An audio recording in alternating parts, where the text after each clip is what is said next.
Yeah, since we're discussing COVID anyway and the pandemic, maybe we should get started here, and we'll let people dribble in as they will. And some are calling in, I think, and won't be on video anyway. So Nick, thank you very much. Thanks everybody for showing up for this Zoom speaking event with Lisa Krieger. I should warn you that Nick is going to mute everybody until Lisa's through with her talk, and then we can take questions, and we'll have you put questions in the chat, and then we'll go in order and ask you to unmute and ask your. This is actually our first Zoom meeting, and we may have more, and actually there's a proposal to have a sort of a Zoom schmooze session. So if you find meetings like this with a speaker useful, please let us know, let the board members know, email us, put the comments in the chat about this. If you're interested in like a Zoom meeting where it's just hanging out and talking, let us know that too, because that's something we could arrange in the future as well. And it's been a long time since we've met, so we owe the members a few more events. And since we're not going to be meeting in person for outings or workshops or anything, this is one of our few ways of getting together and chatting. I want to thank Wallace Ravin for suggesting Lisa as a speaker and reaching out to her, and of course Lisa for accepting. Lisa is a science writer for the San Jose Mercury News. She's been there for 25 years. And before that was 12 years at the San Francisco Examiner.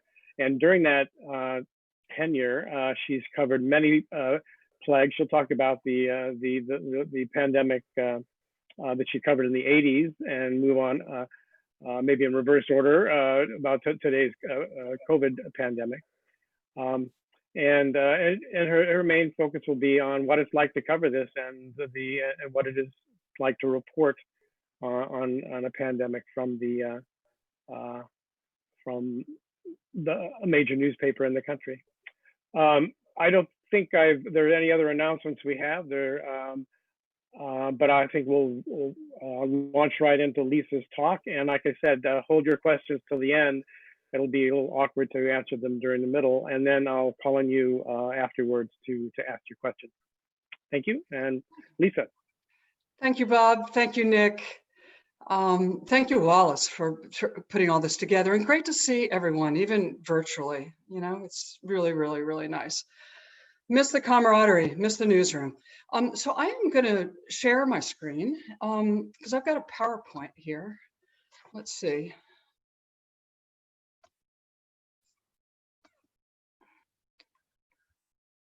It is colored in honor of our first day of fall. Reporting on the coronavirus, a view from the trenches. So this is what I'd like to talk about. And I would really welcome the end questions from those of you who are also covering this. And I'm sure you have a lot of your own experiences that can contribute a lot. The last 9 months have been a real challenge for journalists. It's been a real perfect storm, if you will, a small staff, big pandemic, and terrible, terrible communication from those in charge. So I'm going to also talk about the 3 things that really helped save me and maybe can help you if you're covering this. And this is where our university PIOs can take a bow, because you have just been stellar, and we'll talk about that. And then we'll pivot and we'll peer into the future a little bit, focusing on vaccines, which is complicated. Vaccines are the game changer. I'll explain a little bit about what we do and do not know. To quote Donald Rumsfeld, there are known knowns. We also know that there are known unknowns, but there are also unknown unknowns. And the things we don't know, we don't know. And then finally, at the risk of being petty, I'm going to argue, I believe, why pretty soon the administration and the many regulators and all the folks who've been really incredibly inaccessible and dismissive of media and academics are really going to need us. And why is that? It's because transparency and full disclosure are quite literally the only thing that's going to convince perfectly healthy people to go get a shot in their arm. And already I'm hearing and seeing that it's not just the anti-vaxxers that are resistant to this future vaccine. It's really anyone who thinks that it's being rushed or that it's being politically motivated. And that trust to move a vaccine forward is everything. And who has earned that trust? And I'd say it's the universities. It's the places like UCSF, like Stanford, like Berkeley. Also, some of the nonprofits and oversight bodies, the National Institutes of National Academy of Medicine, National Academy of Sciences, Cal Academy, places where we already trust who's there, and we'll look to them as we move forward. And then finally, the messengers, which is the media, are going to play a really, really critical role in getting the message out. So that's the overview. I'm going to talk a little bit about the challenges now. We'll start at the beginning. So this was life in 2014. Don, I'm not sure if you're in this picture, maybe not. This was, it's just to set the stage a little bit. And this isn't to engage in, the usual hand wringing about the state of journalism today and the business model of journalism and the threatened status of science and environmental and medical coverage, but really just for context. So this is actually just a fraction of what we were when this photo was taken, which was about 2014. We're much larger than that. These are just the folks who were free. And I'm going to list what our staff was in 2014, because I think maybe some of these folks are here on this Zoom call. It was me. Paul Rogers covers the environment. Glenda Chu covered science. We had Barbara Fetter, Tracy Seipel. They did healthcare policy and hospitals. Julie Severns-Lyons did health and fitness. Frank Sweeney, the amazing Frank Sweeney, covered weather. Paul Jacobs, Vindu Gold covered biotech. Great editors, Donna Alvarado, here, Elizabeth Houghton, David Pollock. These were editors who were dedicated to science coverage. They knew science, they knew medicine, and they were great, really, really good. This is life in 2020. Not our newsroom, but could be. Me and Paul Rogers. So, and then one day a week, Paul abandons me and he goes up to KQED. So it's yours truly, is at least for a very long time, was exclusively manning science and medicine. And I'll add, our regional editor, our editor now is considered the regional editor.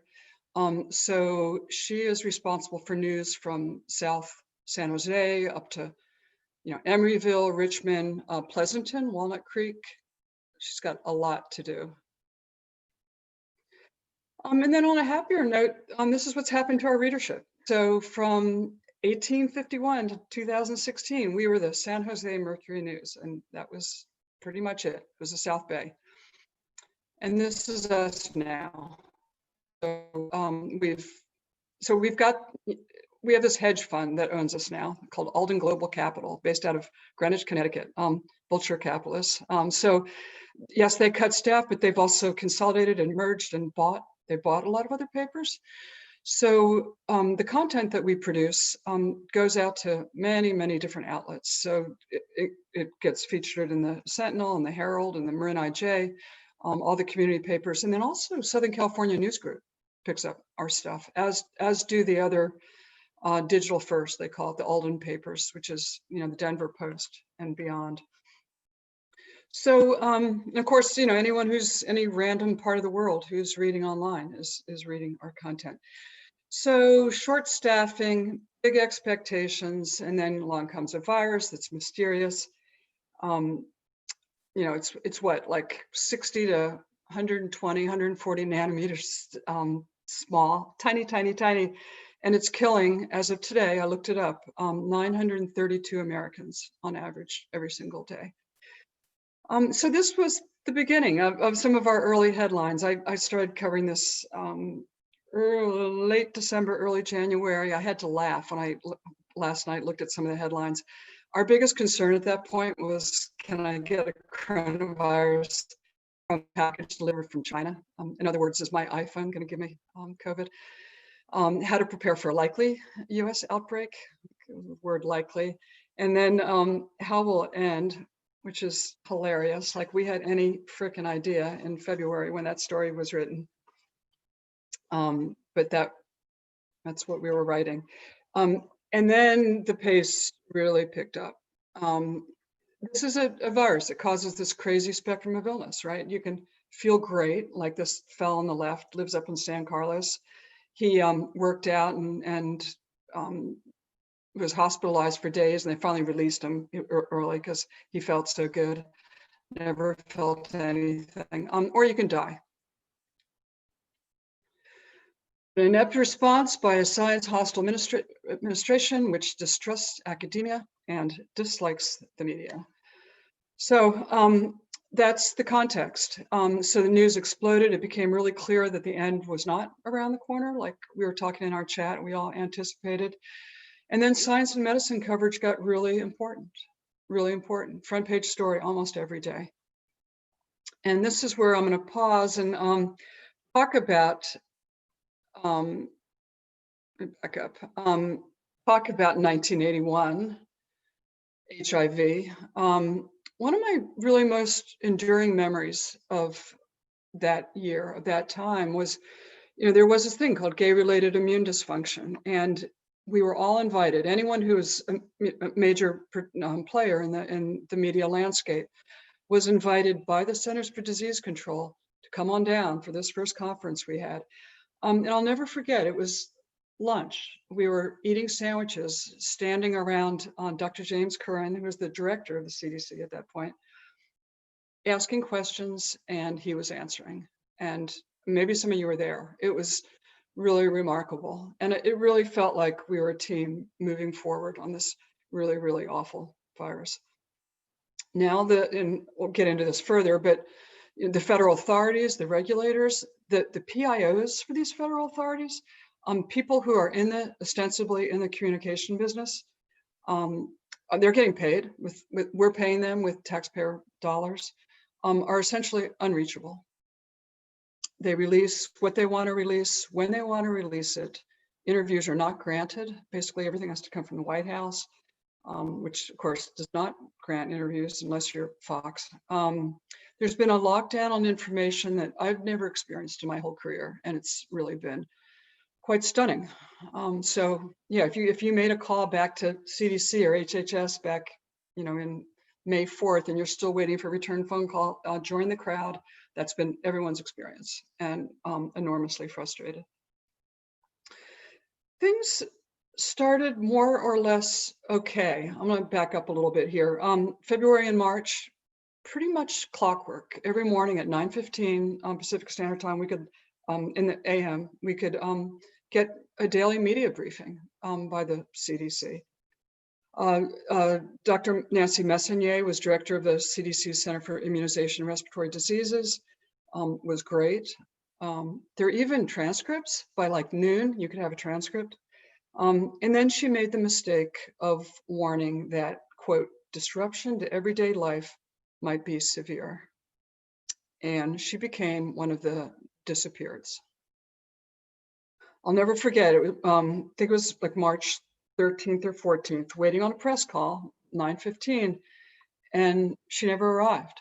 She never arrived. We were just like, the national media was just waiting. And then someone came on and they canceled it. And just like that, it was over. And they never resumed at that point. During the Princess Cruise drama, the ship liner, when we were trying to find out where are people going, are they being tested, where they landing, where they've been taken, are they getting medical care? Where did that information come from? It came from the passengers, almost all of it. And then we'd get verification from the authorities. I actually had a girlfriend who was on the ship, and when they were at Travis Air Force Base, she gave me the group phone number for the CDC that would make calls. That's how I learned what was going on, by like listening to the briefing with the passengers. And that's really how bad it was with information sharing. It's also been really hard on the state and county level to get meaningful information, and that I completely understand. The counties were overwhelmed. I get that. I sense they're really trying. The state remains much more top down. We do have briefings, of course, from Newsom, and then the California Health and Human Services Secretary, Mark Galley. They make formal statements. There is a formal release of facts every day, which is case counts and things like that.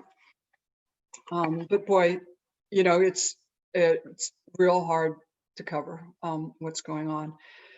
And I'll move to my next slide. So earlier this week, I thought, great, Trump administration says it's released distribution or, guidelines to the states. We're moving forward on this. So I wrote, the only way you can reach all these folks is by email, just FYI. What are vaccination plans? Like, what is the plan? Is there a plan? And this is the statement I got. I'll let you read it.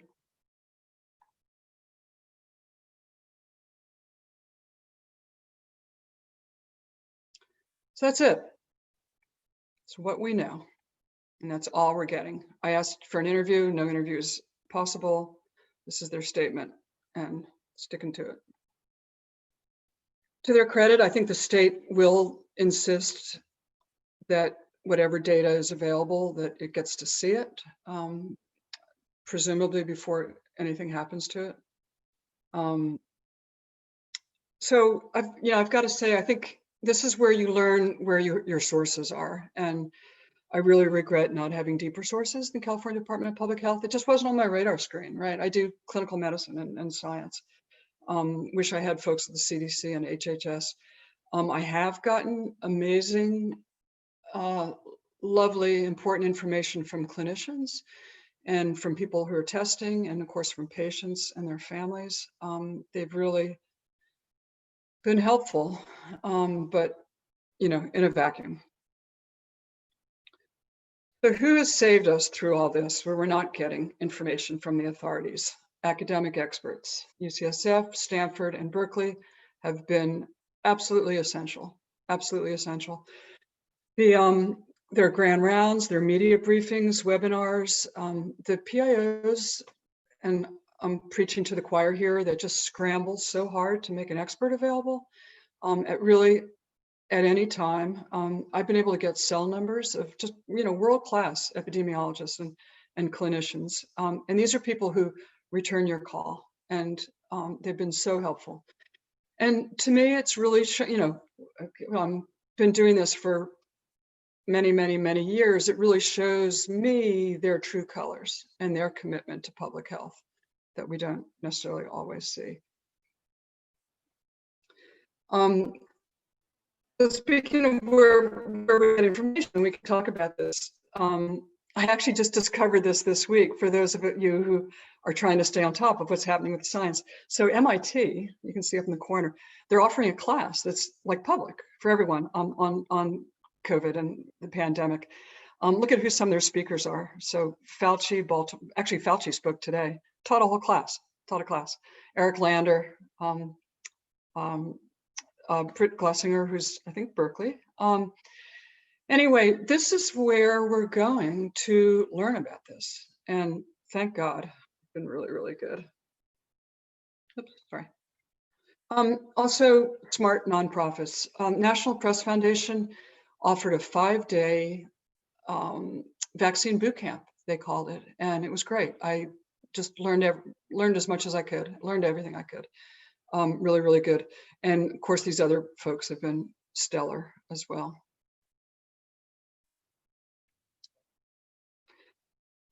And what else has saved us? Fresh troops at the Merck and the UCSC Science Communication program. Sorry for the noise. Peter Aldhouse had a fabulous idea last spring saying, why don't I volunteer some of my students to help? Was really lovely.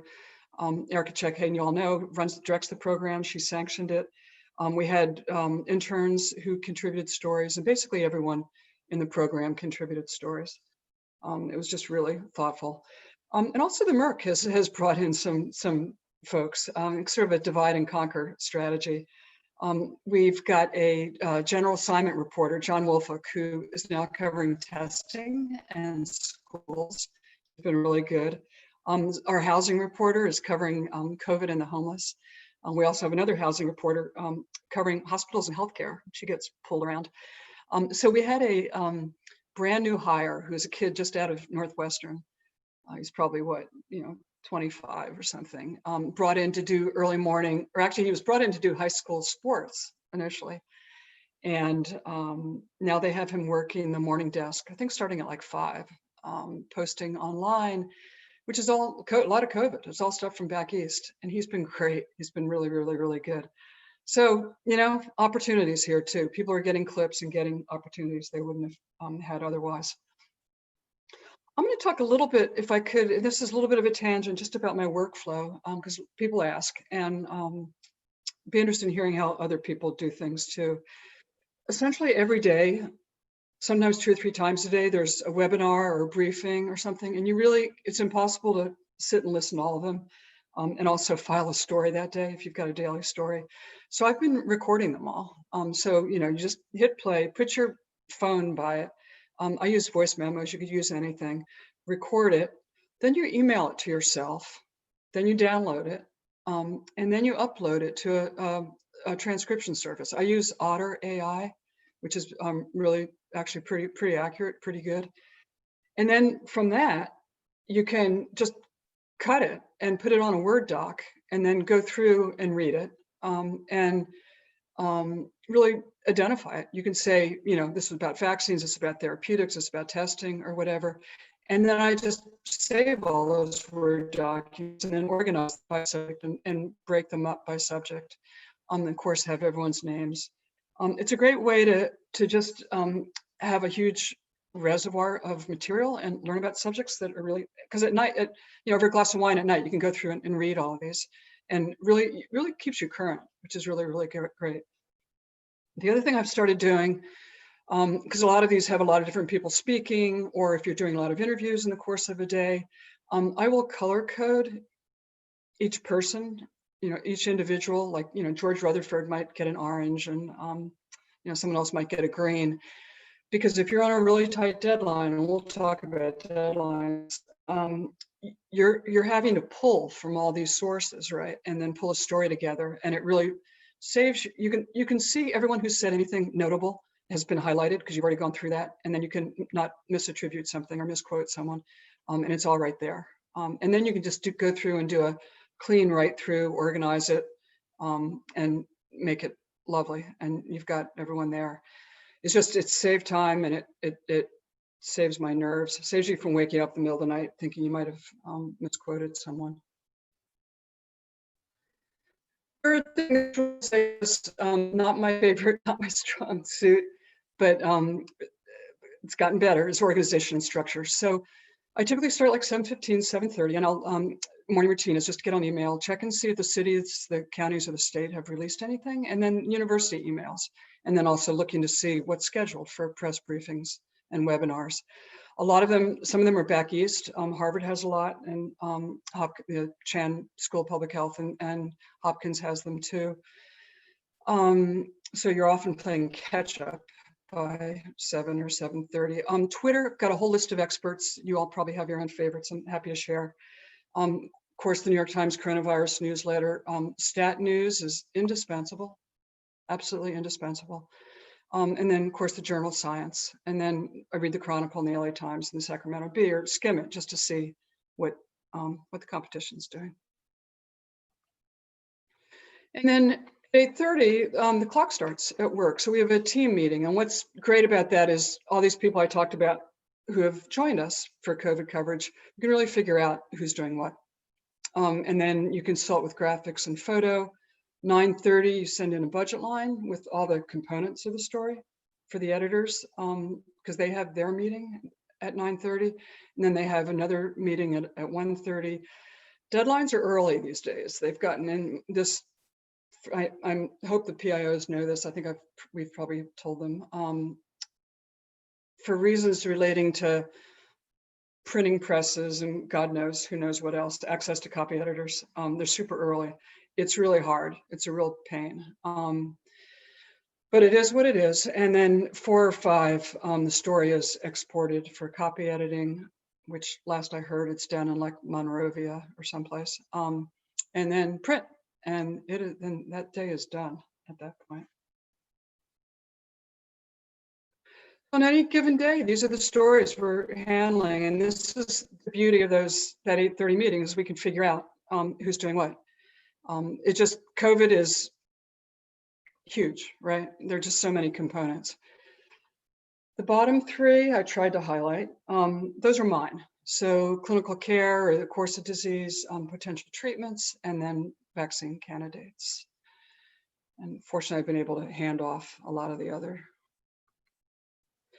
Okay, let's talk about vaccines. Forgive me, let me just back up a little bit here and catch up. And actually, I'm happy to talk about therapeutics if people want to, but because there hasn't been as much action there, which has been a little bit of a surprise, and vaccines are such a game changer, and it's so political and moving so fast, I'll focus on that if I could.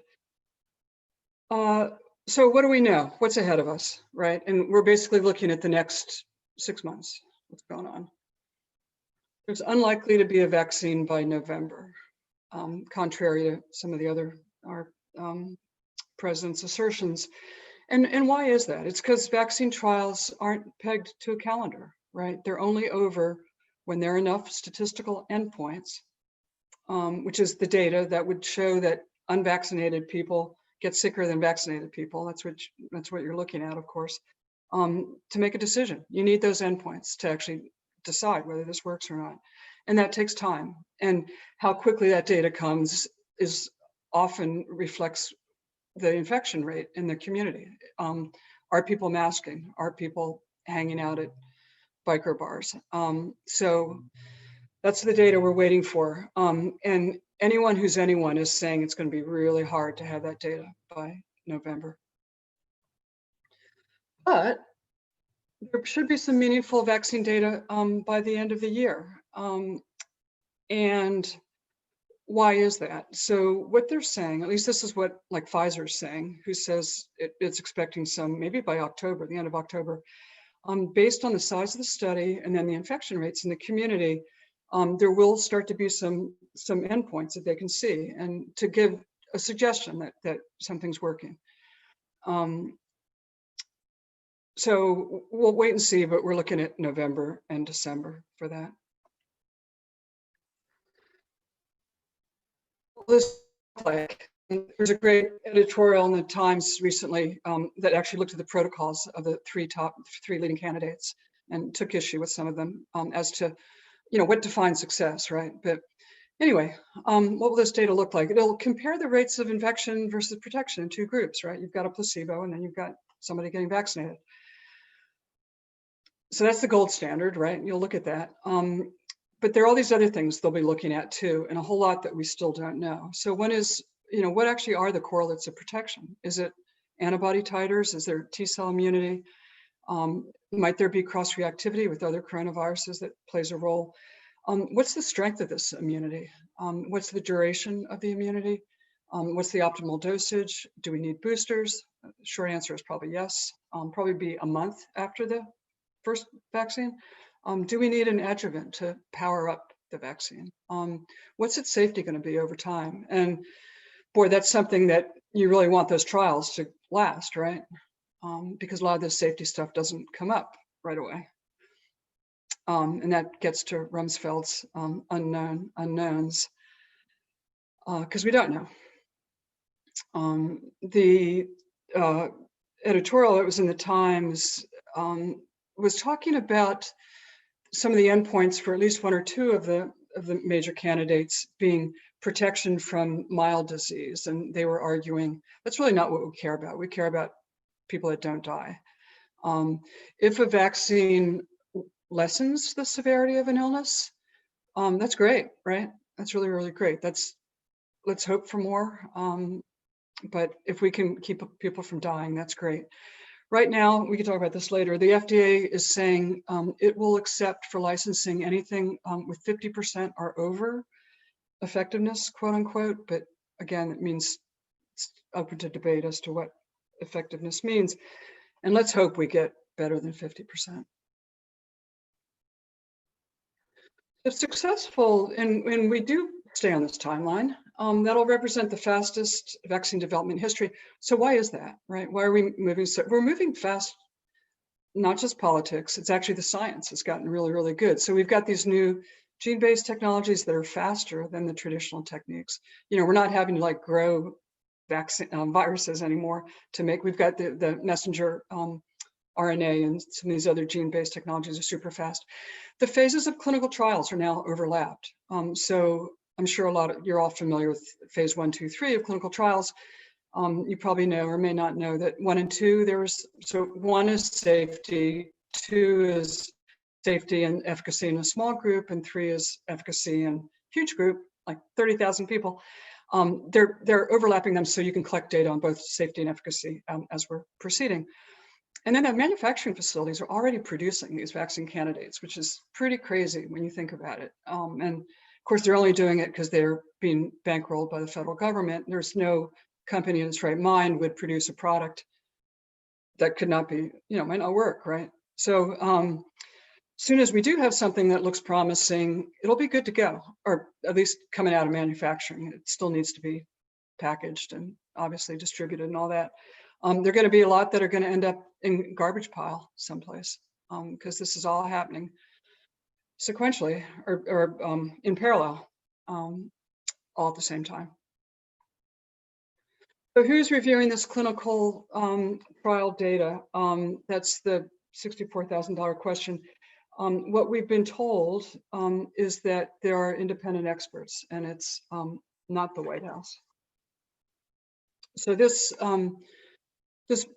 board, which they actually, for every drug and then devices and vaccines, obviously, there's something called the Data Safety and Monitoring Board. It's DSMB. And what it does is it reviews the data essentially in real time as the research is being done. Obviously, they work in deep secret. They are in principle independent. These are typically people from academia that have been, who are experts in vaccines or immunology or, or drugs, pharmacology, that have been put on these panels. And then they meet. They have these scheduled meetings to make recommendations based on what they say. My understanding is so far that the DSMB, the board for vaccines, has only been watching the safety data, and that there hasn't been, or they haven't looked at the efficacy data yet.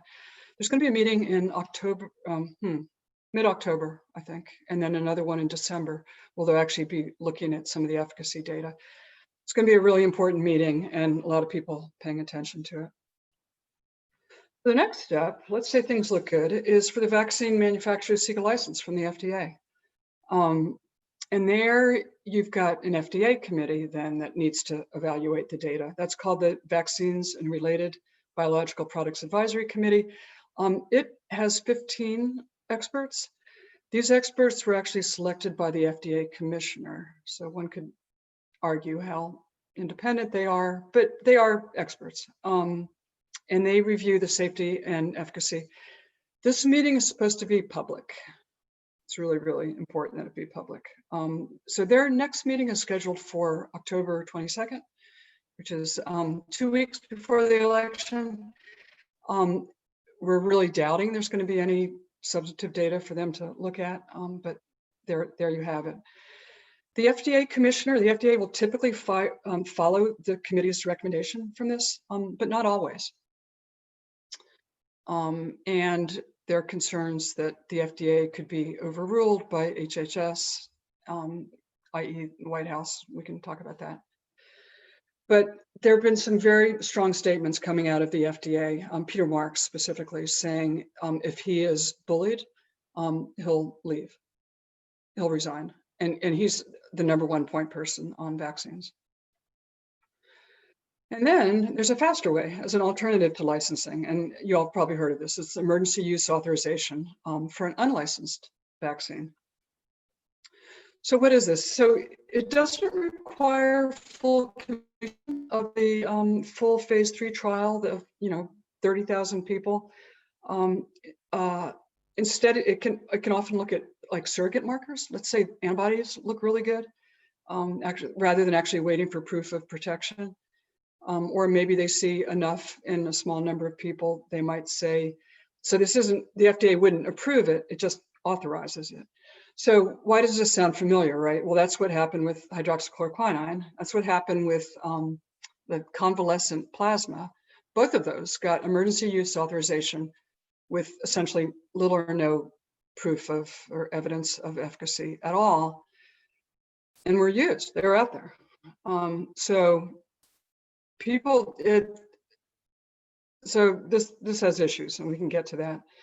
It could be that the FDA, to sort of balance risk and benefit, might stipulate that we're going to give you an EUA for a limited population, like healthcare workers that are really, really at high risk, or the elderly, and that decision will be based on that DSMB data we talked about before. So when you hear about a vaccine being rolled out in December or January for high-risk people, this would be the route that would be taken.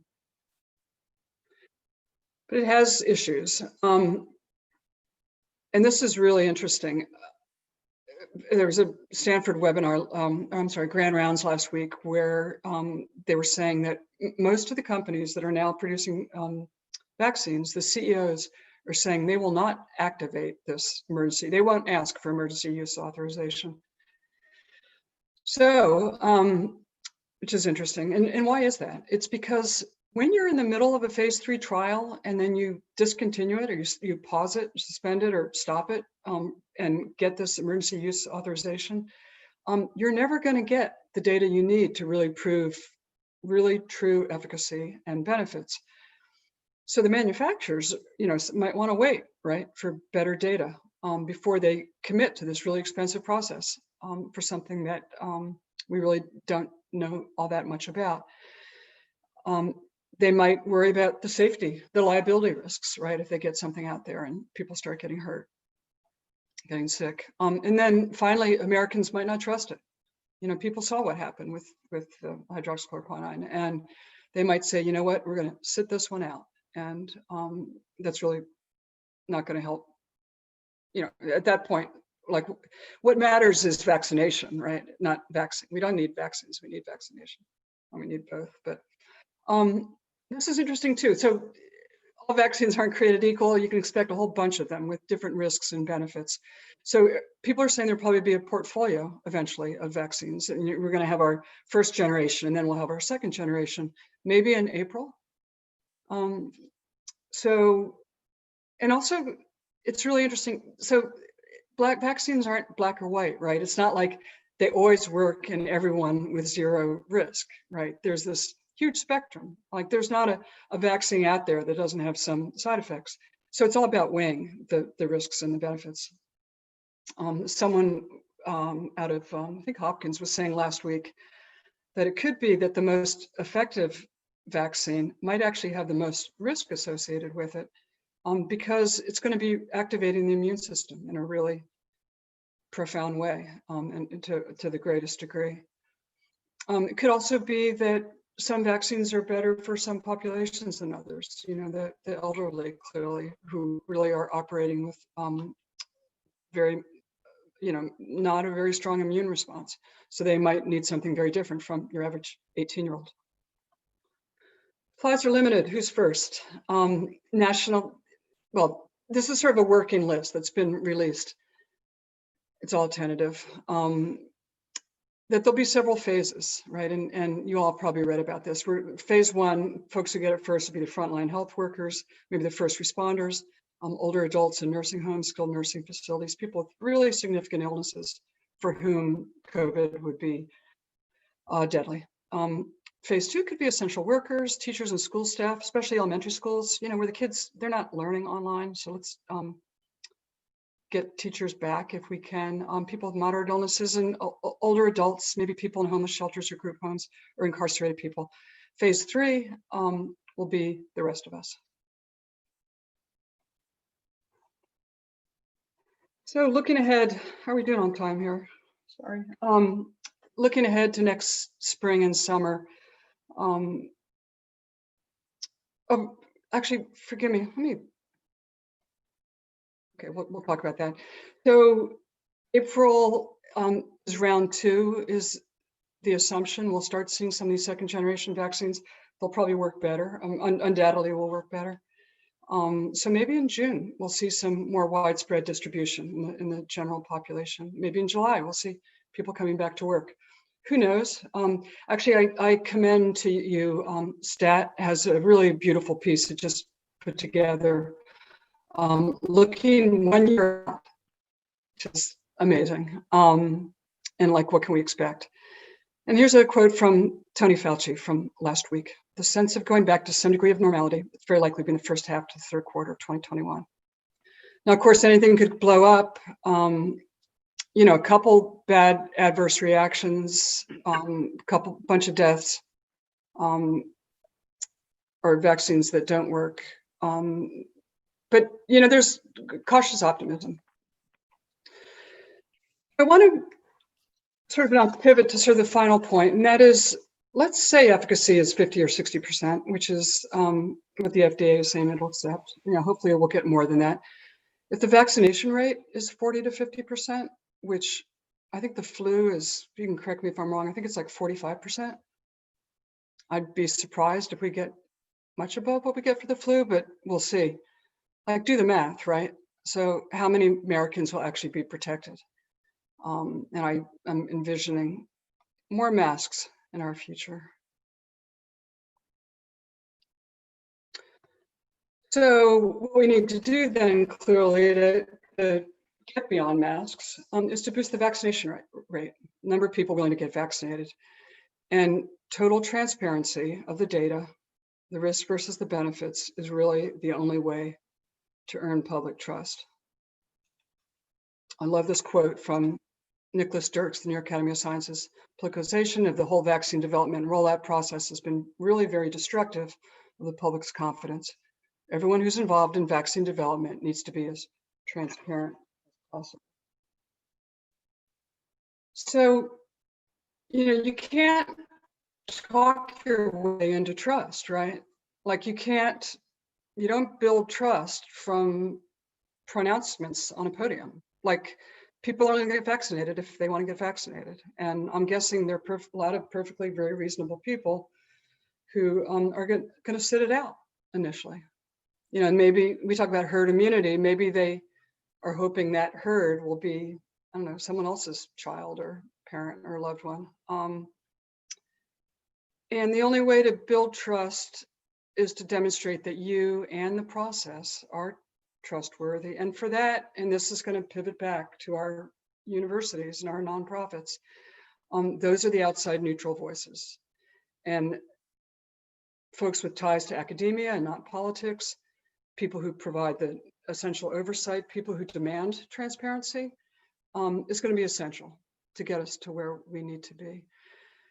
Education is going to be super important.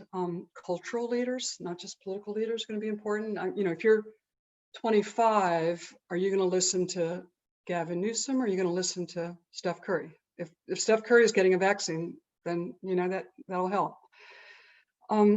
And communication, and that gets to the role of the media. And they're really going to need us, and we really want to help, but we need to be part of the process in all of this. So we will see. I think that's it for me. That's why we're needed. Yes. So, like, has there ever been a better time to be a science and medical writer? Has there ever been a better time to be a PIO at these universities? So thank you. Yeah, Bob. Keep fighting the good fight, Lisa. Thank you. Thank you. We're open to questions now. I just put your question in the chat, or I'll just say that you have a question and I'll call on you. Tom Abadi had a question about actually mass producing vaccines. Tom, were you able to unmute yourself and ask that question? Should I? Yeah, no, I just tried. We can hear you. Yeah. So Lisa, thank you for everything, by the way. I am under the impression that vaccines are grown in eggs. And, you know, there must be some sort of starter vaccine that's injected in the egg and then it makes more as it grows. Do you know about the production process itself? Because the last time I checked, it was like the same production process for the flu virus that's been used since the 1930s. And I'm not aware, development has accelerated. I'm not aware that manufacturing has. And do you know anything about it? Maybe you'll check on it in the future as. Yeah, I don't know. It's a good question. So, Nick, do you happen to know by any chance? No, I'm not sure. Yeah. I don't see, yeah, RNA, so Bruce Goldman, and Bruce, you should chime in. RNA vaccines do not need eggs. So I think that's the beauty of RNA vaccines, right? Is that you're introducing genetic code and then it creates a spike protein, essentially that the Yeah, body you're responds talking to. about Bruce, yeah, explain, please. The vaccines that are grown in eggs because you actually have to cause viruses to grow inside of a cell. You're culturing something. But the RNA vaccines that are actually leading the pack right now, Moderna and Pfizer's vaccines, you just make RNA by the bucketful. There's many, many different ways to make it. So if anything, manufacturing is radically simplified. Good. Thank you, Thank Bruce, you. for chiming in there. Rex Sanders had a question. Rex, you want to unmute and ask it? There, I think I'm unmuted. If anyone's wondering, by the way, sorry, I'm unmuting people as you come up. So okay, once you get called on, I'll unmute you. Okay. Okay. So how will we know if enough people have been vaccinated to go back to normal, and who decides? So we're reopening based on infection rates, right? And what's happening with the community. And it's very much staged, at least here in California.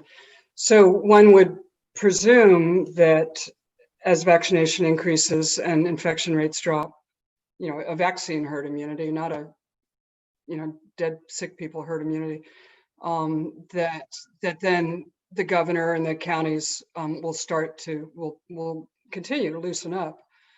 I don't know that there's a threshold where we could say, I mean, your point's well taken. Like, what constitutes normal and protection, right? And we see that with flu; it's all over the map. But I think from a pragmatic perspective, we'll open if we start to see a stabilization and then a reduction in cases, and to the extent vaccines provide that, then it's trending in the right way. I don't know that we could say, you know, if 20% people get vaccinated, then let's all go to Burning Man for the weekend, or 80%, or, you know, there's a magic number there. And it's actually interesting. The whole issue, and this is a tangent, but the whole issue of super spreaders is interesting because George Rutherford and others say that it's just the wrong person, the wrong place at the wrong time. It's essentially an accident. So, yeah, you want as much penetration in the community as you can. And I don't know that, you know, as this becomes endemic and is part of who we are, it's never going to go away, right? So,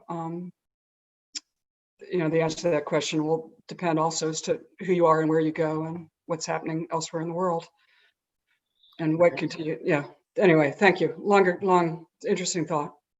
Wallace, Nick will unmute you, I think.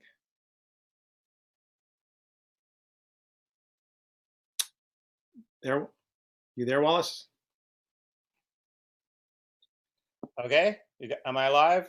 You are live. All right. Hi, Lisa. Hey, well, you know, I suggested you to speak with us because I get the East Bay Times, and you know, you're doing such a bang up job. And I'm sort of interested in the process, the reporting process. If the government sources are just not coming through for political reasons, apparently. Do you find yourself often stuck between the story that you want to do and the story that you can do? I mean, you can only do some Yeah. stories if you have the adequate sources. So is there a Exactly. big pull all the time in that? There is. That's perceptive of you all, because you could write a COVID story every day and people love it. And I hear from readers and they learn a lot. So do you pull yourself off a good story? You know, it's the good being the enemy, perfect being the enemy of the good, right? So do you pull yourself off a good, useful, easy to get story because you're so busy trying to track down sources? Now there's stories that we will commit to, and I'm actually really committed to figuring out how vaccine distribution is going to work in California. But in general, man, you go for the low-hanging fruit just because there are only so many hours in the day and there's such a hunger for COVID stories, which you know, plays into the administration's hands in a sense, right? Because we're not doing the really hard stories that the Times and the Post are doing a great job. They have sources I don't. So yeah, like who's gonna hold those folks accountable and ask the hard questions and demand answers? You know, and at some point you can only say CDC refused to comment like so many times, and I don't know that that's a reader service. So you often try and do workarounds. You talk to people, you know, there's this organization of state and territorial health officers who have been helpful. There are people who were formerly at the FDA and CDC, and they tweet a lot. There's some stellar people that really have insights. But boy, you know, the administration circled the wagons, and there are not leaks. Yeah. The way there typically are. It's very interesting from a reader's point of view. It's an unknown unknown. You know, we're reading stuff. It's interesting enough. You have closer access than we do, so we think, you know, we're getting interesting news. We don't know what we don't know or what we can't know. It's probably always true as a consumer. I had another little quick question about liability. Do the deals that the drug companies are cutting with the government so they can produce tons of drug ahead of time, does that include some liability protection? My understanding is it does. It does. That's a big deal. Yeah. Thanks. Great, thank you for that. Tim Kingston had a question. Yeah, hopefully you can hear me. Yep. Oh, okay. My question relates to transparency, just a very recent story out of the CDC about aerosols and that going up on the CDC site and then disappearing from the CDC site. A lot of people are going to read that as Trump administration interference. Other people will read it as some kind of screw up, but do we have any idea what actually happened and why that happened? Or was it somebody with a copy editing error? Or are we just unknown unknowns? Excellent question, Tim. I don't know. Someone might know. I found it was all pretty cryptic, the change in wording and what it meant and it didn't mean. And to be honest with you, I didn't feel like that was an issue that just deserved, I couldn't devote anything to it that day because there was too much else going on. But I don't know. I know there's a huge amount of concern that HHS, of course, has taken authority away from the CDC and is essentially dictating what the CDC will do. But that particular, yeah, I don't know if it was just sloppiness or something minor. Don't know. I'm sorry. I should have read more about it today before tonight. See if I could get to understand that. Thanks. Amanda Height had a question.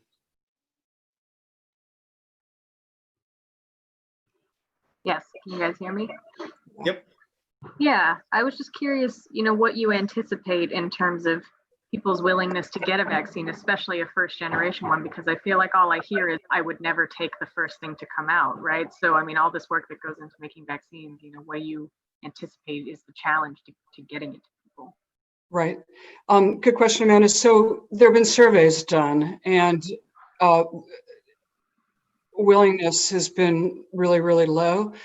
But I think, you know, because that's all just it's a hypothetical, right? You know, or it depends how you frame the question and all that. I think I've resisted doing that story or thinking too deeply about it quite yet. It's going to be a critical story. I just think it's a little bit early. And the reason why is we haven't seen the data yet. So let's see the data and then ask people, given this, would you take it or not? I mean, you could ask people, you know, would you take a vaccine that's 100% effective and 100% safe? And people might say yes, but that's not reflecting the reality that we'll have this winter. And it could also be influenced by what the prevailing infection rate is in your community, right? So yeah, if I were up in Homer, Alaska, I'd say, you know, no, I'm really not facing that much of a daily threat from COVID.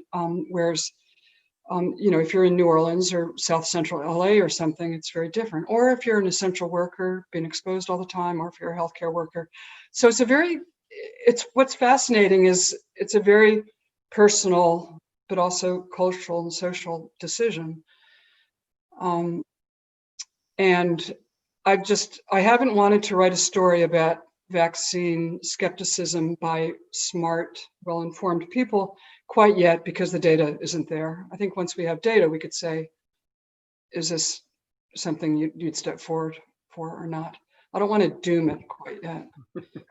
You know, does that, what do you think? It's a journalistic question of sort of fairness. I don't want to write a story with a headline saying, reasonable people are saying, no way, Jose, am I going to give my kid this or myself this vaccine? Because you don't know. The data could be great. I saw it in the chat here. Somebody's asking, you know, to those of us here, would we take the first available vaccine? And I'm thinking about that. I mean, if the CDC told me it was 100% safe and effective, I don't know if I would believe that. Right, which is why we don't want them to say it. We want to actually see the numbers, right? And then that gets to the issue of clinical trials. Like actually at Grand Rounds last week, the presenters were asked, would you participate in a trial? And all three of them said they would. And I actually sent in and sort of volunteered for a trial. They haven't called me back. They probably don't want a middle-aged white girl, but yeah, so I don't know. Okay. Yeah. Thank you. Yeah. Lynn Yaris, you had a question. Yeah, hi, that's a great talk. Thanks. Will CDC scientists talk to you off the record? And Nope. No? Oh my God, really? It's They even if they're staff scientists, you know, they'd be fired. Like, what's in it for them, really? And this is unusual because you can almost always get someone in the CDC to talk. That's incredible. Berkeley scientists. Yeah. Particularly when you think about what a large institution it is and how many people are really dedicated scientists who are being muffled and dismissed. And well, that's, you know, boy, if I could have a beer with Nancy Messonnier at some point, like, what was that about? Where it was essentially a gag order, and she's running this whole division that's part of this. So nope. That's scary. Sobering. Jennifer Huber had a question.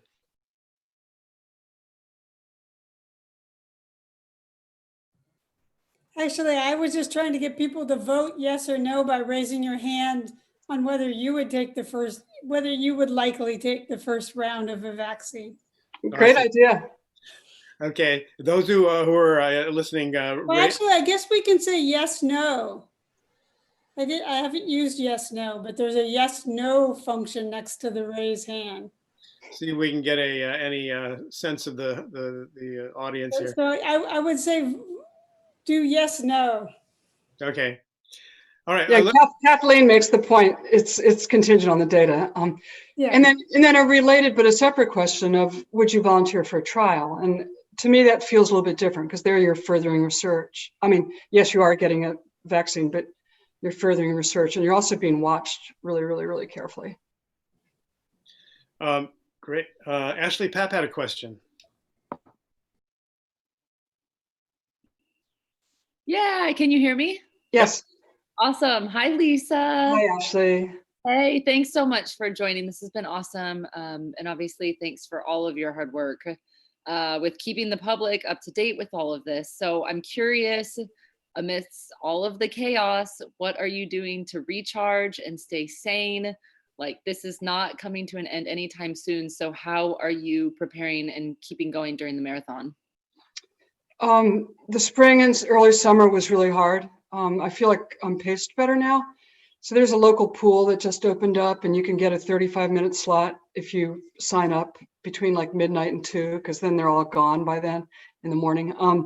Do that. And actually, there's a wonderful paper coming out of Science, embargoed Thursday morning, about bird songs and how they've changed in response to the silence of our lockdown, our shut-in. And I got to talk to a natural biologist and then a ornithologist today, and it doesn't get much better than that. So I think, you know, if we can just kind of mix the stories up, right? And I also, there's sort of a joke in the newsroom, because I always want to write the good news stories of, you know, what are we learning about therapeutics? Why are people surviving in the ICU or in general that weren't before? You know, what therapeutics, what are we learning about antibodies as a treatment? Like how crazy is that we can enlist a whole new class of monoclonal antibodies and other drugs to help? So that helps. And I think, I'm sure all of you have had that experience where if you can write something where you actually feel like you're moving the ball, moving the needle, moving the ball, it's very rewarding. And John Wolfe, bless his heart, does all these like horrible stories about how terrible testing is, and just the total train wreck that's become. And what else? You know, I mean, this is why, like, think about how many people have had careers in science writing and never had a chance to cover a pandemic, like a major pandemic. So to see this as an opportunity, and then of course the emails and calls I get from readers have been really, really, really great. Really, really good. So yeah, feeling good. Carolyn Rupp, you had a question. Yes. Hi. You have mentioned how the CDC and other government agencies are stonewalling questions about COVID-19. And I wonder if that is noticeably different from the response that you're getting on other science-related topics like environment or global warming. Typically, so when the CDC responds to questions about the flu or other viruses or other illnesses and diseases, they're pretty responsive. You know, they're never going to be the most eloquent or punctual or, you know, quick responses, but they answer your questions. And so this has really been an aberration. Now, in terms of other issues, of course, you know, Paul could speak better about the environment than I could. Certainly, I know within the EPA, there's been a muffling of outspoken voices. So essentially any topic that has political implications, people are looking over their shoulder. And certainly, you know, the US Forest Service and some of the other environmental agencies they're not talking. Paul Clayman, you want to ask your question?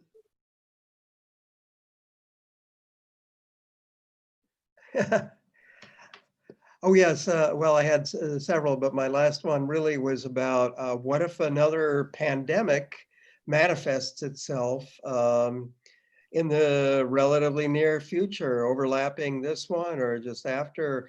I'm wondering, aside from the White House or the administration and their shutdown, is anyone in academia or elsewhere looking at what can be learned about this one to handle the next one? I mean, obviously it would be completely different. It could be bacterial or what have you, but what if we're hit by another pandemic? So there's always been this pandemic preparedness committee, and there've been reports put out. And I think all the people that think deeply about this had predicted it clearly. And, anyone who's read Laurie Garrett's book, because we've all worried about it, right? But the question was, how does the rubber hit the road, right? When it actually it enters the country, how quickly do we respond in a practical, effective way? So I think, so it's one thing to be thinking about it and have a plan, and then another thing to actually have a test that works that you can quickly administer to tens of thousands of people simultaneously and get results back quickly. But to your earlier point, are we learning anything from this? Like, God help us. I mean, I would hope so, right? I mean, I certainly would hope so. Now, will we implement what we learned in an effective way? Depends on the administration, depends on who we have on the front lines of all this. But yeah, and clearly there are countries that have responded well, right? One could argue we could look at them and learn from them. And hopefully, presumably the academics are studying it and will be writing books and reports and white papers and of all the missteps. Okay. There's someone who's only identified by their phone, Samsung. I'm not sure who that is. I think it's a woman. That might be me. I'm Christina Oh, Depkula. hi, Christina. Hi, Christina. Yes, I just happened to be using my phone tonight. So Lisa, thank you very much for the very informative talk. I'm fascinated by how newspapers are handling this coronavirus crisis. And so my question was, what is going on with testing? I was doing some freelance journalism this summer, all about efforts from makers and hackers and people who were coming into service to be able to make technology to help bring tests to a larger segment of the population.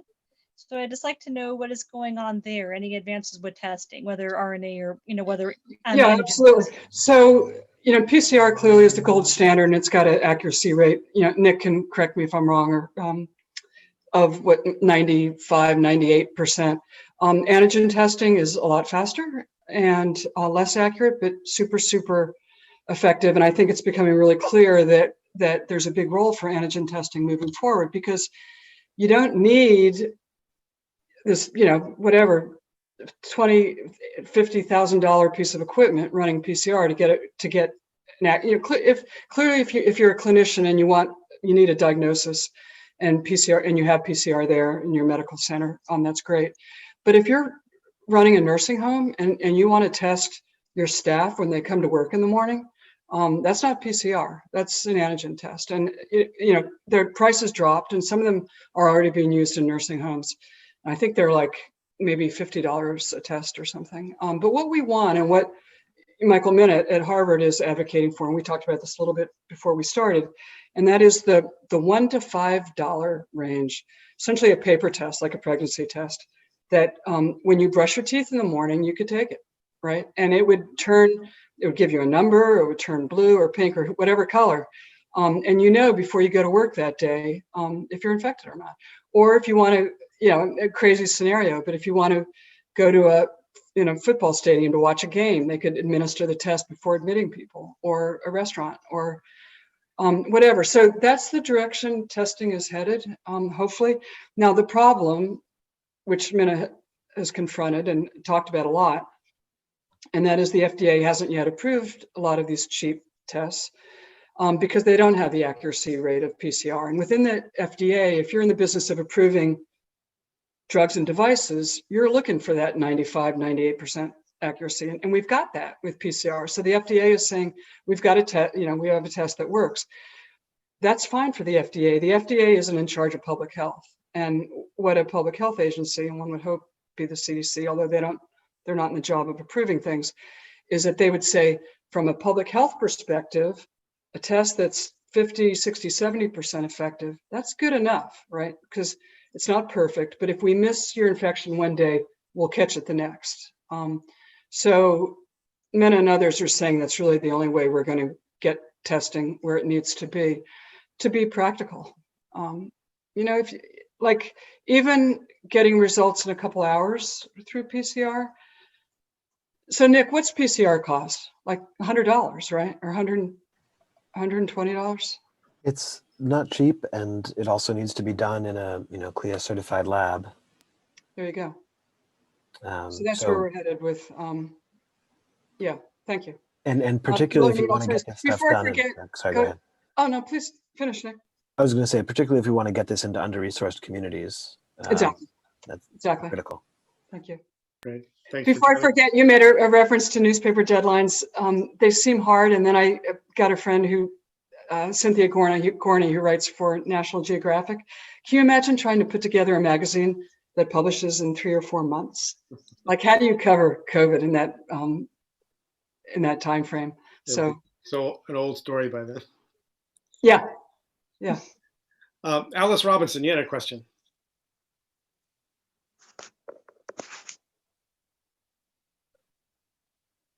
Still there? Muted. Oh, okay, I'm here. I'm sorry. Yep. I was trying to unmute myself.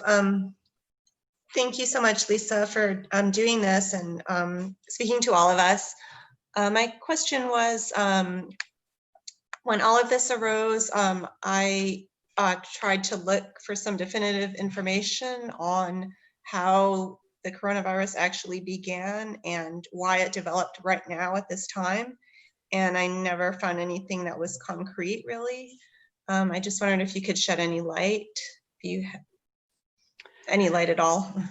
Yeah, I'm sure there are ongoing research efforts of looking at Hunan and what happened there and why it happened there. I noticed on the MIT site that they were talking about the origins of the virus and what are we learning about it. Clearly, it jumped from animals, right? And bats presumably, and yes, there was probably an intermediate host. It's unclear what it was. We thought it was the pangolin, and now it's looking like maybe not. So that's a really important question moving forward, right? Because if we understand the whole jump from an animal to humans, on the other hand, we kind of knew that, right? We kind of knew that already. And I don't know, I think it's an interesting, perhaps academic question. It just feels like the horse is out of the barn now, and we need to worry about now how do we handle a virus that's penetrated essentially every corner of the earth. So the whole issue of how do we prevent those zoonotic jumps is a really important one, particularly if there's genetic change. And actually more to that point, how do we detect it quickly once it's made that jump, right? Because viruses will jump. How do we catch it and contain it when it does make that jump, which it will? And to the earlier point that there will be other, I think it was Paul's point, there will be another one, and there will be another one after that. And particularly as globalized as we are, and with all of us are just one plane ride away from a newly emerging virus. That's the world we live in now. So how will we create global surveillance, which is what needs to happen? Yep. Okay. I had a question. You see a lot of people seemingly scouring bioRxiv for non-peer-reviewed papers on SARS and COVID and treatments and all sorts of stuff. Is that something you have even the time to do? And if you do, how do you even vet a story, a paper that has not been peer-reviewed? And there's a lot of wacky people out there posting stories. Yeah. Great question, Bob. Early on, that seemed to be a bigger deal because there was nothing, right? So every day we'd look on the bioRxiv site to see what had been published because we were so desperate for anything about anything. It feels as though so many of the respected journals now are just pushing content out that has been vetted. Science, it's amazing that they're like posting things all the time rather than waiting. So I'm relying on it less would be the answer. Thank God. But yeah, it was initially there was a lot out there that was pretty terrible and it was really hard to differentiate. But I think the medical and the scientific community has really gotten a handle on it and is what we've got now is a whole lot better. Right.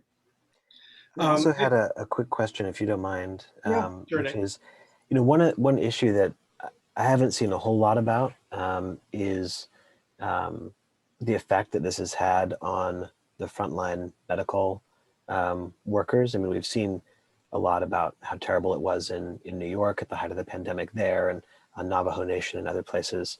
But you know, my wife's a nurse practitioner, and she's just hearing from a lot of colleagues about how burnt out and tired and worn out and heavily impacted the medical, you know, the ICU community has been.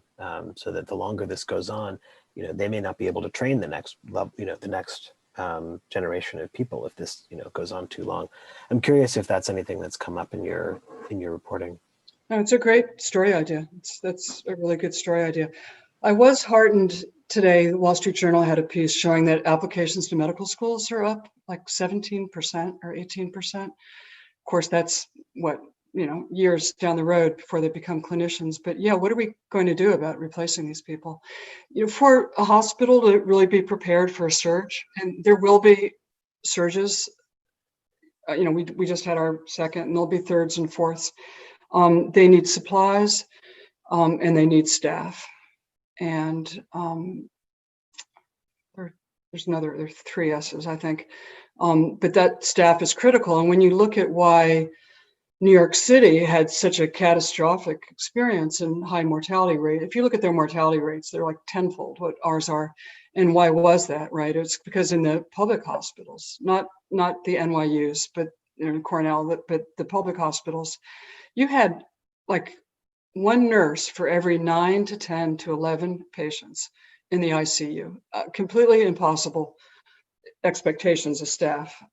So to our credit, in the Bay Area, we did prepare and haven't had that. But your point's well taken, and that is the people who are working so hard now, they're going to need to be replaced. They're going to need time off. And do we have the backup? I don't know. That's a good story idea. Maybe one more question. Wallace said he had another question. I don't know if it's been answered yet, but Wallace?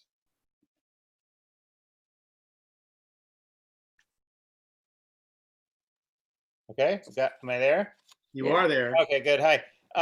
Yeah, I was just thinking at the beginning when you were talking about basically the manufacturing gets up, the manufacturing is there's a front end manufacturing commitment, obviously, so that when there is the need, there'll be enough doses. But I mean, is it realistic to expect hundreds of millions of doses at whatever target they're talking about, March or something of next year? Yeah, good point. Thank you. And it won't be nearly enough.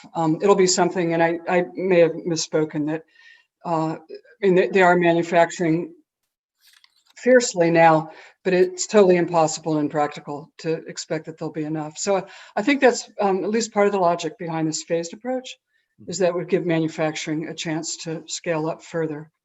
But no, there will not be enough. There'll probably be rationing of one sort or another all the way down the line, I would imagine. Right.